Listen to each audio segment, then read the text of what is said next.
গল্প অসময় শেষ পর্ব। লেখনীতে নুসরাত জাহান মিষ্টি। নীলু খুব বোকা ছিল।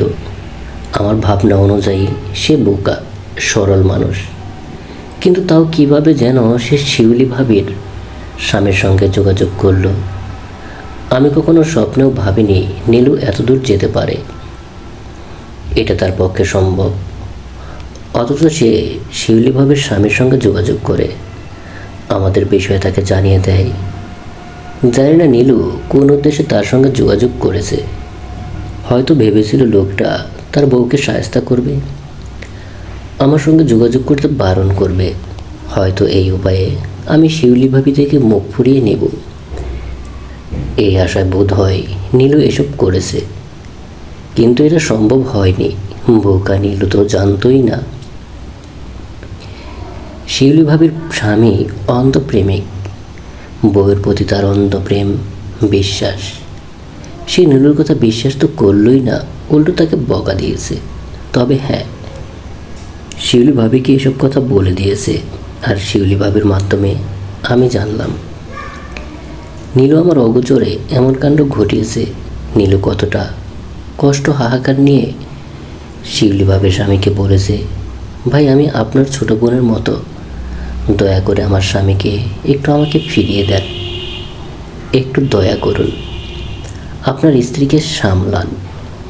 নীলুর এই কথা জানার পর আমার খুশি হওয়া উচিত ছিল, তার প্রতি সহানুভূতি জাগা উচিত ছিল, কিন্তু তা হয়নি।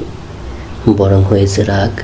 আমি রেগে গেলাম, খুব রেগে গেলাম। কিভাবে আমার অগোচরে এত বড় কাণ্ড ঘটালো নীলু। শিউলিকে জীবন থেকে সরানোর চেষ্টা করেছে। নীলু খুব খারাপ কাজ করেছে। তার উপর শিউলি ভাবে কেঁদে কেঁদে বলল, আমার স্বামী আজ যদি নীলুর কথা বিশ্বাস করত, তাহলে তো আজ আমি শেষ হয়ে যেতাম। আমি তো তোমাকেও হারিয়ে ফেলতাম। সুজয়, আমি তোমাকে হারাতে চাই না। আমি তোমায় খুব ভালোবাসি। কত বড় সর্বনাশ না তোমার বউ করতে যাচ্ছিল আজ। তার এই কান্না, ভালোবাসা আমার রাগ বাড়িয়ে দিল। আর সেদিন বাসায় এসে আমি নীলের উপর খুব রাগ দেখালাম। টুকটাক হাত তোলা হয়ে গিয়েছে বড়সড় আঘাত। পুরো 1 ঘন্টা কুকুরের মতো তাকে পিটালাম। বেল্ট খুলে ইচ্ছা মতো দিলাম পিটানি। নীলু তোমার সহ্য করতে পারছিল না। সে কান্নায় ভেঙে পড়ে। কিন্তু তার কান্না আমার কানে গেল না। আমি তো গালাগালি দিতে ব্যস্ত ছিলাম, সঙ্গে আঘাত করতে। একসময় নীলু আমার পা জড়িয়ে বলে, আমাকে মাফ করে দাও, দয়া করো, আর মেরো না, আমাকে মাফ করো।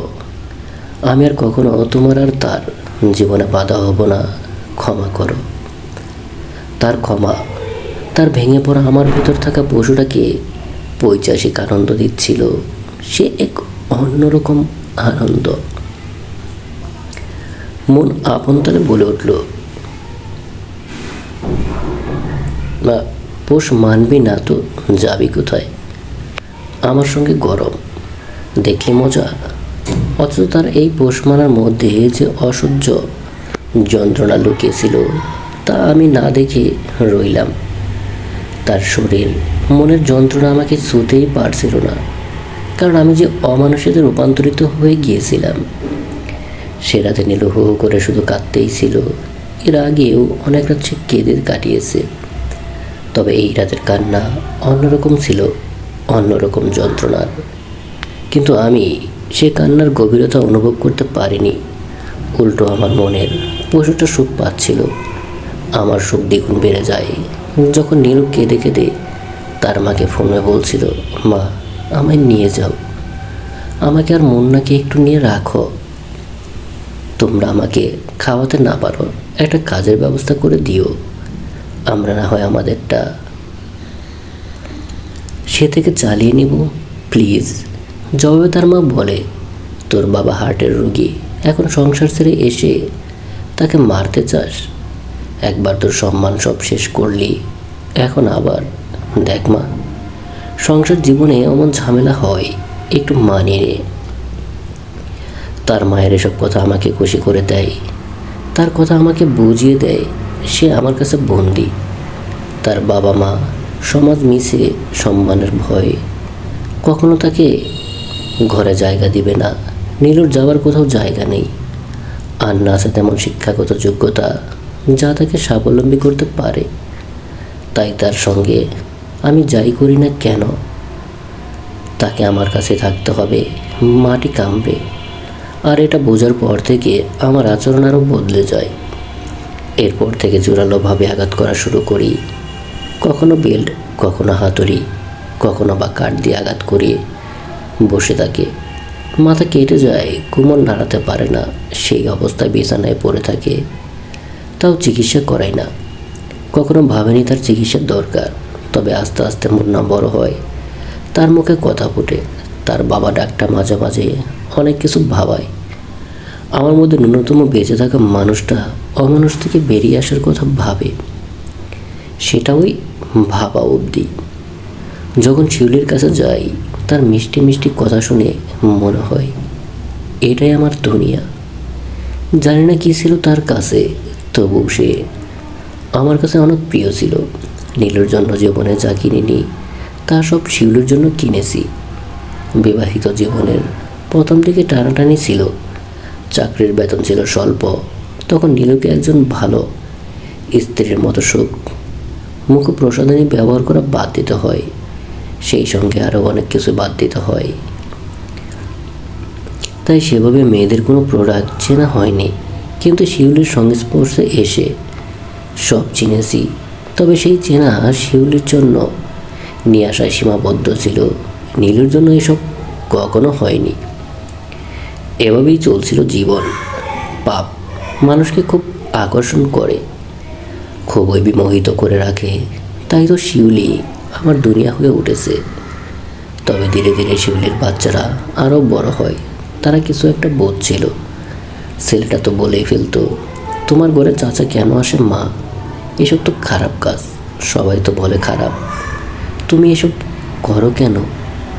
তবে আমার মতো শিউলি অন্য জগতে মগ্ন ছিল, তাই তার ছেলের এসব কথা গায়ে সইত না, বরং ছেলেটাকে মারধর করে চুপ করিয়ে রাখতো।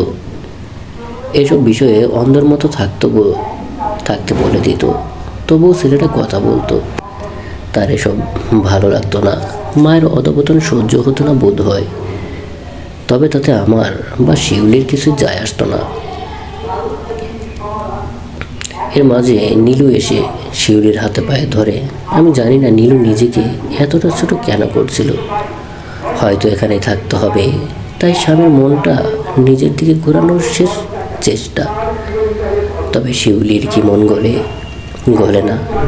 সে তো মজা পাচ্ছিল নীলুর আচরণে, তাই তো অহংকারের সঙ্গে বলে,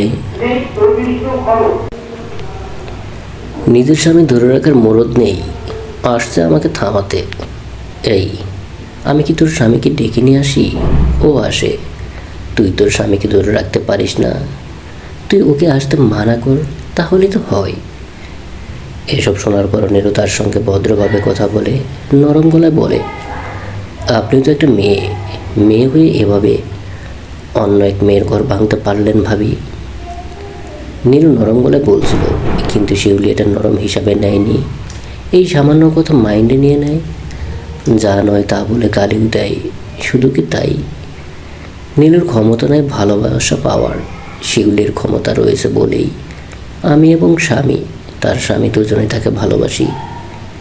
শিউলির মুখের ভাষায় সে কি ভয়ঙ্কর, অথচ বৈধ পবিত্র সম্পর্ক থাকার পরেও নীলু এমন অহংকার নিয়ে কথা বলতে পারেনি। আমি তাকে সুযোগ দেইনি। তবে নীলু সেদিন অনেক বেশি ভেঙে পড়ে, যদিও প্রতিনিয়তই ভেঙে পড়েছে, তাও তার চেয়ে বেশি ভাঙা যাকে বলে।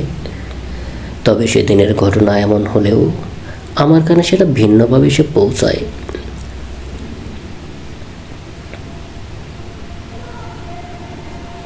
অতঃপর শিউলি নীলু কাছে এসে অনুরোধ করলেও আমার কানে কথাটা এসে অন্যভাবে। শিউলি আমায় জানায়, আমার বউ তাকে নানাভাবে অপমান করে গেছে। তার বলার ভাষা ছিল, কান্না সব আমায় ভুলিয়ে দেয়। সে রাতেও বাসায় এসে নীলুর উপর খুব অত্যাচার করলাম। একসময় সব শান্ত হয়ে যায়। নীলু চুপচাপ হয়ে যায়, খুব শান্ত। বছরদের ঝামেলা ছাড়াই কেটে যায়। আমার শিউলির কাছে যাওয়া আসা আর নীলুকে কষ্ট দিতে পারে না। হয়তো কষ্ট দেয়, কিন্তু ও আর আমাকে ওর কষ্টটা বুঝতে দেয় না। আমার সঙ্গে কথা বলা বন্ধ করে দেয়। প্রয়োজনে যদি 2-4টা কথা বলা লাগে তখন, তাছাড়া বলে না। তার পুরো পৃথিবী এখন মুন্নাকে ঘিরেই কাটে। তার সঙ্গে পুরোটা সময় কাটিয়ে দেয়। হয়তো মনে মনে ভাবে আর একটু সময়, ছেলেটা বড় হোক। সে বড় হলে নীলুর দুঃখ কমে যাবে, সেই অবধি সয়ে যাক। এটা ভেবে বোধ হয় চুপচাপ হয়ে যায়। নীলুর সময় কিভাবে কাটে সেটার খোঁজ সেভাবে নেইনি কখনো। তাই তো এখন সব ধারণা থেকে বলতে হচ্ছে। তার খোঁজ নেওয়ার সময় ছিল আমার? আমি তো আমার দুনিয়ায় ব্যস্ত ছিলাম। যে দুনিয়ায় শিউলি ছিল, নীলু অল্প একটু ছিল। কখনো কখনো প্রয়োজন বোধ করলে তার সঙ্গে মিলিত হতাম। কখনো আবার টুকটাক থাপ্পড় দেওয়ার ইচ্ছা হলে যে কোনো অজুহাতে দিতাম। এই তো ছিল তার সঙ্গে দেনা পাওনা। এভাবে বিয়ের 8 বছর পার হয়। সপ্তাহ 2 আগের কথা। একদিন নীলু খুবই মলিন গলায় বলে, আমি মা হতে যাচ্ছি। আমি তার কথা শুনে হতভম্ব হয়ে যাই। এই সময় বাচ্চা, সত্যি বলতে বাচ্চার পরিকল্পনা তো করিনি, তবে খুশি না হলেও দুঃখী হইনি। হ্যাঁ, একটু কষ্ট পেয়েছিলাম। নীলুর মলিন মুখ দেখে। বাচ্চা তো মায়ের জন্য সুখের, তবে মা হয়ে সে মলিন গলে তার আগমনের কথা জানাচ্ছে কেন, এটা ভেবে খারাপ লাগছিল। আমার মন অজান্তেই বলেছিল, এত কষ্ট দিয়েছি আমি নীলুকে যে সে এখন আমার সন্তান গর্বে নিয়েও খুশি হতে পারছে না।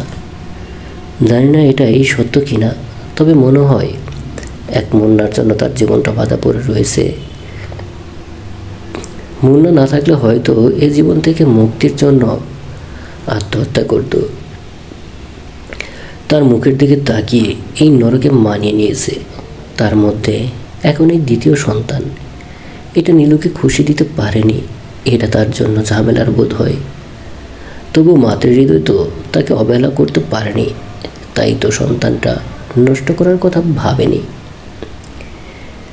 নীলু দ্বিতীয়বার মা হবে, তাতে আমার কোনো খারাপ লাগা ছিল না, তবে ছোট ভালো লাগা ছিল। প্রথমবার বাবা হয়েও তো সব অবহেলায় হারালাম। তবে এবার কেন জানি না বাচ্চাটা নিয়ে কল্পনা করে খুব খুশি হচ্ছিলাম। কিন্তু এই খবরটা শিউলি খুশি মনে নেয় না। আমি যে নীলুর কাছাকাছি যাচ্ছি সে আমার সন্তানের মা, এটা মানতে পারছে না শিউলি। শিউলি থাকা অবস্থায় আমি নীলুর সন্তানের বাবা, এটা মানা যায়? তাছাড়া শিউলি ভয় পাচ্ছিল, কারণ গ্রাম অঞ্চলে প্রচলিত রয়েছে পুরুষরা প্রথম সন্তানের সময় পুরোপুরি বাবা হয়ে উঠতে পারে না, কিন্তু দ্বিতীয় সন্তানের সময় সে সম্পূর্ণরূপে বাবা হিসেবে ধরা দেয়। তখন সন্তানের প্রতি আরও বেশি মায়া কাজ করে। এটা শিউলির বাবার বাড়ির দিকে বলতো, তাই ভয় পাচ্ছিল এই মায়ায় না আবার আমি নীলুতে মজে যাই। আর এজন্য শিউলি আমাকে বোঝাতে শুরু করলো এই বাচ্চা আমার নয়। আমি কতটা সময় আর নীলুর সঙ্গে থাকি। নীলু নিশ্চয় অন্য কারোর সঙ্গে সম্পর্ক বানিয়েছে, নয়তো বাচ্চা আসবে কীভাবে। তবে এবার এই কথা আমি মানলাম না, কারণ আমি জানি নীলু কারোর সঙ্গে সম্পর্ক নেই, ওর কাছে কেউ আসেনি। ওটা আমারই বাচ্চা। সত্যি বলতে আমি সেই মানুষ যার সঙ্গে নীলুর লাভ ম্যারেজ হয়েছে। এই মানুষটা তাকে যে নরক দুনিয়া দেখিয়েছে, তারপর অন্য কোনো পুরুষকে বিশ্বাস করা তার পক্ষে সম্ভব নয়। এটা অসম্ভবের ঘটনা। তাছাড়া নীলু চরিত্রহীন নয়।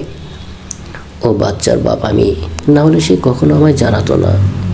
এটা নিলে শিউলির সঙ্গে আমার একটু তর্ক হয়, তবে শিউলি অনেক চেষ্টা করছিল আমাকে বোঝানোর। এক পর্যায়ে তার এই কথা বারবার জ্ঞান জ্ঞান করে আমি বিরক্ত হয়ে যাই। তাই একটু উচ্চ শব্দে বলে ফেলি, তুমি সবাইকে নিজের মতো ভাবো, নাকি যে যার তার সঙ্গে শুয়ে পড়বে। এই কথাটা তখন অজান্তে মুখ দিয়ে বের হয়েছিল। আমি চাইনি শিউলিকে অপমান করতে, তবে শিউলি অপমানিত হয়, এটা তার ইগো হার্ট করে। ঘুরিয়ে ফিরিয়ে আমি তাকে বোঝালাম, মানাতে পারলাম না শিউলি। সেদিন রাতে নীলুকে ফোন দিয়ে গালাগালি করে তার এক কথা কার না কার বাচ্চা পেটে ধরে এখন তুই সুজয়ের নাম দিচ্ছিস? নীলু এসব কথার পর সেদিন আমার সঙ্গে তর্ক করে। বহুদিন পর সে আমার সঙ্গে অনেক কথা বলে, তবে মিষ্টি মধুর গল্প হয় না, হয় ঝগড়া। নীলু একসময় হতাশ গলায় বলে, আমার বাচ্চাকে অবৈধ নয়, এই বাচ্চা তোমারই। আমি আর সেদিন কথা বাড়াতে পারলাম না। আমি তো জানি এই বাচ্চা আমার। তবে নীলু ভাবছিল শিউলির মতো আমি বিশ্বাস করি এ বাচ্চা আমার নয়, কিন্তু সেটা সত্যি নয়। তবে সত্যটা নীলুকে বোঝাতে পারলাম না। এদিকে শিউলি চাচ্ছিল না এই বাচ্চাটা দুনিয়ায় আসুক। সে বাচ্চা নষ্ট করতে বলেছিল, তবে আমি এসব কথা নীলুকে বলিনি। আমি কোথাও গিয়ে এই বাচ্চা চাচ্ছিলাম, আমাকে দিয়ে কাজ হচ্ছে না দেখে শিউলি নিজে বাড়ি এসে বাচ্চা নষ্ট হওয়ার ঔষধ খাওয়াতে চাচ্ছিল নীলুকে। এই খবর আমি জানতাম না। আমাকে না জানিয়ে গতকাল সন্ধ্যায় শিউলি এসে আমার বাসায় উঠে। সে এসে নীলুর সঙ্গে খুবই আজে বাজে ব্যবহার করে। এক পর্যায়ে বাচ্চা নষ্ট করার কথা বলে শিউলির বলার ধরন ছিল এমন, এই বাচ্চা অবৈধ, যার সন্তান। এটাকে রেখে তুই সুজয়ের ঘাড়ে চাপাবি, তা তো হবে না। এই বাচ্চা তোকে নষ্ট করতেই হবে। বাচ্চা অবৈধ, তার উপর নষ্ট করতে হবে। এই কথা শুনে নীলু সহ্য করতে পারে না। সে গর্জে ওঠে। এক মুহূর্তে কয়েকটা থাপ্পড় শিউলির গায়ে বসিয়ে দেয়। তারপর বলে, খবরদার নিজের নোংরা মুখ দিয়ে আমার বাচ্চার সম্পর্কে একটা বাজে কথা উচ্চারণ করবি না। তুই আমার গায়ে হাত তুললি। শিউলি প্রচণ্ড খেপে যায়। সে নীলুকে পাল্টা আঘাত করে। অতঃপর দুজনের মধ্যে লেগে যায় মারাত্মক তর্ক বিতর্ক। হাতাহাতিও হয়, তবে শিউলি পারে না। নীলু তার অসাবধানতার সুযোগ দিয়ে তাকে এক ধাক্কা দেয়, যার ফলে তার মাথাটা গিয়ে সজোরে ফ্রিজে বাড়ি খায় আর মাথায় আঘাত পেয়ে সে একটু দুর্বল হয়ে যায়। মেঝেতেই শুয়ে পড়ে। নীলুর মধ্যে সে সময় কী হয়েছে জানা নেই। মুন্না এসব দেখে কান্নাকাটি করছিল। নীলু তাকে পাশের ঘরে ঢুকিয়ে দরজা বন্ধ করে দেয়। অতঃপর সে এক ভয়াবহ কাণ্ড ঘটিয়ে ফেলে। নীলু এটা জানতো আজ শিউলিকে ছেড়ে দিলে সে তার এবং তার বাচ্চার অবস্থা খারাপ করে দিবে। তাছাড়া বহুদিনের ঘৃণা তো জমাই ছিল। সেজন্য শিউলি নিজেকে সামলে উঠে বসার মধ্যে সে হাতে করে নিয়ে আসে কেরোসিনের তেল। এতক্ষণে শিউলি উঠে বসে। নীলু এসে সরাসরি শিউলির কোমরের নিচের অংশে তেল ফেলে দেয়। শিউলি এটা থেকে রাগান্বিত গলায় বলে, আলমাগি, তুই লড়াই করতে চাচ্ছিস আমার সাথে? তবে আয় দেখাচ্ছি মজা। কথাটা বলে উঠে নীলুকে ধাক্কা দেয়। এরপর দু চারটা থাপ্পড়ও বসিয়ে দেয়। নীলু কিছুই বলে না। সে তো তার হাতে থাকা মেজের কাঠিটা জ্বালানো শুরু করে। শিউলি তাকে বাধা দিচ্ছিল, তবে তার বাধা সামলে কোনো মতো জ্বালিয়ে মেজের কাঠিটা নীলু শিউলির কোমরের অংশে ছুঁড়ে মারে। সঙ্গে সঙ্গে নীলু দূরে সরে যায়। এদিকে শিউলির গায়ে কেরোসিন তেল পড়ায় একটু আগুনের ছোঁয়া পেতেই সেটা জ্বলে ওঠে। শিউলি চিৎকার দিয়ে ওঠে। সে লাফাতে শুরু করে। এদিকে নীলু সেই সুযোগে তেলের বোতল ছুঁড়ে তুলে নিয়ে আরও তেল ঢালতে শুরু করে আর বলে, এটা দিয়েই তো বশ করেছিলিস সুজয়কে। এবার মেয়েটা এটার খাইস। এটাই যদি না থাকে তখন স্বামী সুজয়। তাছাড়া যত পুরুষ বশ করেছিস সেটা কিভাবে করিস? শিউলিও ছেড়ে দেবার পাত্র ছিল না। যখন সে বুঝছে তার মরার সময় এসে গেছে, অবস্থা বেশ খারাপ, তখন সে নীলুর দিকে এগিয়ে যায়। মরলে তাকে নিয়েই মরবে। নীলু এটা বুঝতে পেরে দ্রুত এক রুমে ঢুকে নিজেকে বন্দি করে নেয়। অতঃপর শিউলি বসার ঘরে বসে ছটফট করতে থাকে। সত্যি সত্যি তার নিচের অংশই বেশি পড়ে যায়, সেখানে দগ্ধ বেশি হয়। এদিকে সব চিৎকার চেঁচামেচি আশেপাশের ফ্ল্যাটেও যায়। তারা শোনেও শোনে না। তবে শিউলি যখন বাঁচার আকুতি জানায়, কান্নাকাটি করে, তখন দুই ফ্ল্যাট থেকে লোকজন এগিয়ে আসে। তাছাড়া আগুনের ধোঁয়াও দেখতে পায় তারা। তখন ওই প্রাথমিক ব্যবস্থা নিয়ে শিউলিকে হাসপাতালে নিয়ে যাওয়া হয়। আমি খবর পেয়ে হাসপাতালে না গিয়ে দ্রুত বাড়ি আসি। শিউলি তখনও বেঁচে ছিল, তবে তার অবস্থা খুব খারাপ। আর তার খারাপ অবস্থা শুনে আমার মতো খারাপ হয়ে যায়। নীলের এত বড় সাহস, ও শিউলিকে মেরে ফেলেছে? না, রাগটা সেখানে ছিল না, রাগটা ছিল ওখানে যে নীলু শান্তশিষ্ট নরম স্বভাবের মেয়ে, যে আমার মারকে কখনো আমার মুখের উপর কথা বলার সাহস পায় না। সেই মেয়ে শিউলি আমার সব যেন এত কিছু গুটিয়ে ফেলেছে, এটা বেশি এগোতে লাগে। আমি বাসায় এসে নীলুকে ডাকতে থাকি। নীলু বের হয়, ততক্ষণে নীলু মুন্নাকে পাশের করে ঘুম পাড়িয়ে রাখে। নীলু বেরিয়ে আসতেই আমি তার গালে থাপ্পড় বসিয়ে দেই। এটা দেখে প্রথমে নীলু বলে, বেজন্ম বউ পিটাচ্ছ, বাহ চমৎকার। নীলু, আমি চিৎকার দিয়ে উঠি, তবে আমার চিৎকার কিছু যায় আসে না নীলুর। নীলু এক ভয়ঙ্কর অপরাধ করে সাহসী হয়ে যায়। তার তো এখন এমনি শাস্তি হবে, হয়তো খুব তাড়াতাড়ি পুলিশ আসবে। তাই তো মন মতো আজ প্রতিবাদটা করে নিক নীলু।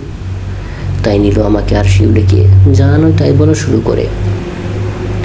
সবচেয়ে বড় ব্যাপার হলো আমি অনাথ, আর নীলু আমাকে কোন জন্ম নেওয়া সন্তান বলে ফেলে।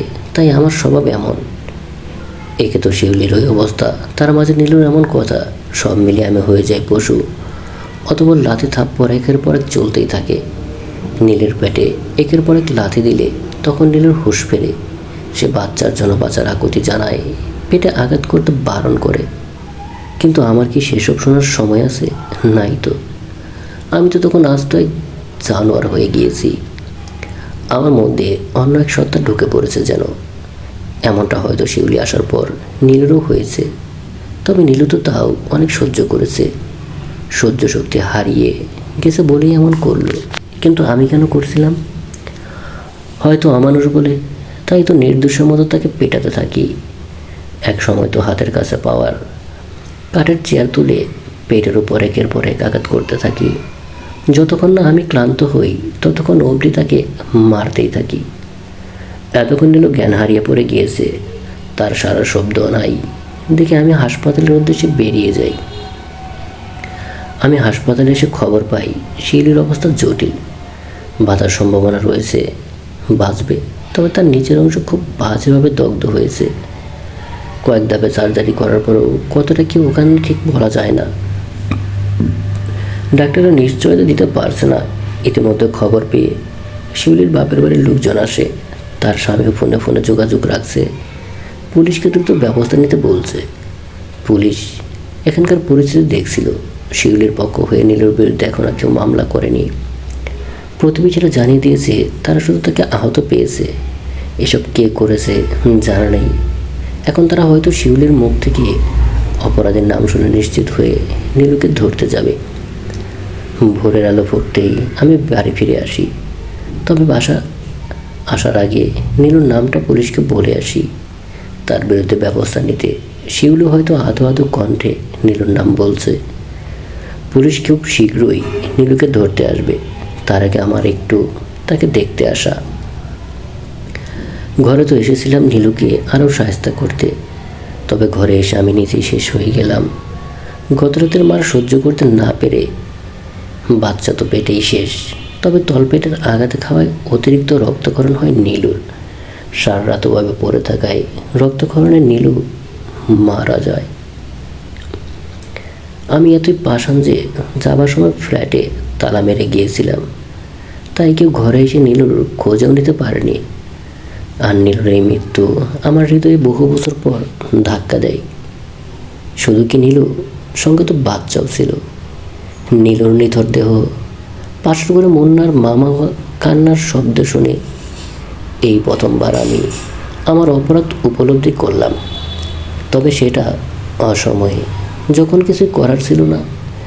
নিজ হাতে আমি আমার সাজানো গোছানো সুন্দর জীবনটা নষ্ট করে ফেলেছি। আমার ভালোবাসা, আমার নীলুকে মেরে ফেলেছি। এই অসময়ে এসে আমার স্মৃতির পাতায় আমার সব অপরাধগুলো ভেসে উঠেছে। পাশের ঘরে মুন্নার মায়ের সারা না পেয়ে কান্নার বেগ বাড়তে থাকে।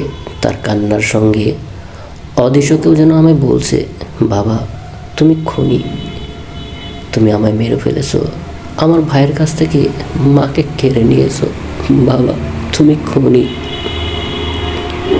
আর এসব শব্দ আমায় তীব্র অপরাধবোধ অনুভব করাচ্ছে, যা এক অসহ্যকর যন্ত্রণা, অন্যরকম যন্ত্রণা। পুলিশ এসে নীলুর মৃতদেহ পায়। সুজন নিজ থেকে পুলিশের কাছে ধরা দেয়, তার সমস্ত অপরাধ স্বীকার করে নেয়। সে তার প্রাপ্য শাস্তি মাথা পেতে নিতে চায়। তার কেসটা আদালতে উঠেছে।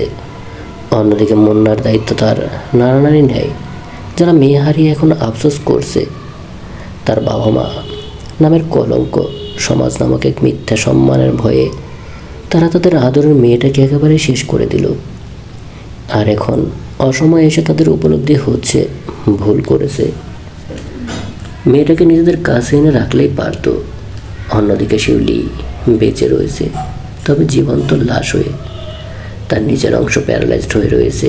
এসবের চিকিৎসা ব্যয়বহুল, যেটা বহন করে কোনো লাভ হবে না। তাই তার স্বামী তাকে তালাক দিয়ে দেয়। ইতিমধ্যে শিউলি জানতে পারে তার স্বামী সেদিন নীলুর কথা যাচাই বাছাই করেছে অন্য এক লোকের মাধ্যমে। তার চরিত্র সম্পর্কে নিশ্চিত হয়ে সে বিদেশেই অন্য এক মেয়েকে বিয়ে করেছে, আর সেই জন্য হয়তো তার চিকিৎসা খরচ বহন করতে চাচ্ছে না। তাই এভাবে তাকে তালাক দিল। জীবনের এই সময় এসে শিউলিও তার ভুল বুঝতে পারে, অনুশোচনায় দগ্ধ হয়। এভাবেই চলছে তাদের জীবন সমাপ্ত। বাস্তবে এসব মহিলা পুরুষ ভালোই থাকে। তো আমি গল্পে আমার দিক দিয়ে যতটা পারা যায় শাস্তি দেখাইছি।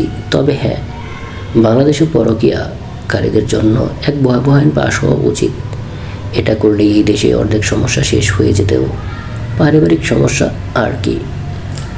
প্রিয় দর্শক, গল্পটা কেমন লাগলো তা অবশ্যই কমেন্ট করে জানাবেন। গল্পটা ভালো লাগলে চ্যানেলটা সাবস্ক্রাইব করে সাথেই থাকবেন। ধন্যবাদ সকলকে। ভালো থাকবেন, সুস্থ থাকবেন। আবার দেখা হবে নতুন কোনো গল্প নিয়ে।